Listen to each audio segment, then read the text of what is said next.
తప్పుడు ప్రచారాలతో ఒక దిక్కుమాలినటువంటి నేరేషన్స్తో ప్రజల్ని మోసం చేయడం అన్నటువంటిది ఇప్పుడు సోషల్ మీడియాని అడ్డం పెట్టుకుని ఒకటి అలవాటైపోయింది. మిథున్ రెడ్డి సుప్రీంకోర్టులో పిటిషన్ వేశాడు, హైకోర్టులో రిజెక్ట్ అయ్యాక. అక్కడ ఢిల్లీలోనే ఉన్నాడు.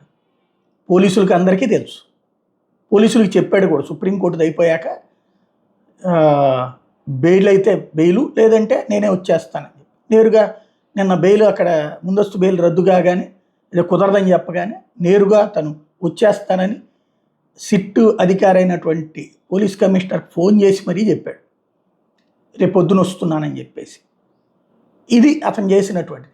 కానీ క్యారెక్టర్ అసాసినేషన్ ప్లస్ అవమానకరమైనటువంటి ప్రచారం చేసే ఆస్పెక్ట్ ఏంటంటే, మిథున్ రెడ్డికి సుప్రీంకోర్టు నిరాకరించాకట అరెస్ట్ చేయడానికి పోలీసులు వస్తున్నారని సమాచారం అందడంతో బెంగళూరు పారిపోవడానికి మిథున్ రెడ్డి మంచి ప్లాన్ ఉపయోగించాడు. అంటే చెత్త తీసుకువెళ్లే వాహనంలో ముక్కు మూసుకుని కంపు భరిస్తూ బెంగళూరు పారిపోయాడట.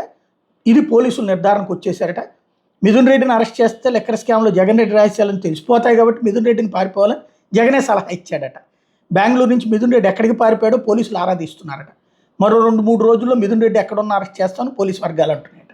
ఇంత నీచ జర్నలిజం లేకపోతే నీచ ప్రచారాలతో ఏం సాగిస్తున్నామంటే, మనం ఒక వర్గపు యొక్క మానసిక సంతృప్తి కోసం ఇంకొకళ్ళని మానసిక హింసకి గురి చేస్తున్నాం.